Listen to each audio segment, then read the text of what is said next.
Жарандык активист соц тармактагы сөзү үчүн 4 жылга кесилди.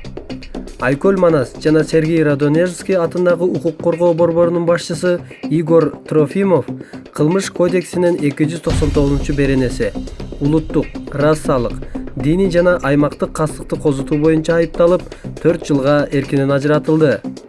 Мындай чечимди 7 декабрда Бишкектеги Свердлов райондук соту чыгарганын 4 январда жогорку соттун басма сөз кызматы Азаттык радиосуна кабарлады. Маалыматка ылайык, Трофимов жазасын күчөтүлгөн режимде өтөйт. Игорь Трофимов 2017 жылы 25 майда Свердлов райондук милициясы тарабынан кармалган. Ал социалдык тармакта улут аралык кастыкты козуткан жорум жазганы үчүн кармалганы кабарланган. Айкөл Манас жана Сергей Радонежский атындагы укук коргоо борборунун башчысы Игорь Трофимов Орусияны жактаган иш-чараларды өткөрүп келген.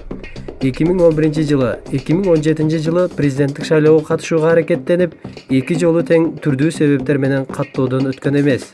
Ал АКШнын Манас аба базасын Кыргызстандан чыгарууну байма-бай талап кылып жүргөн.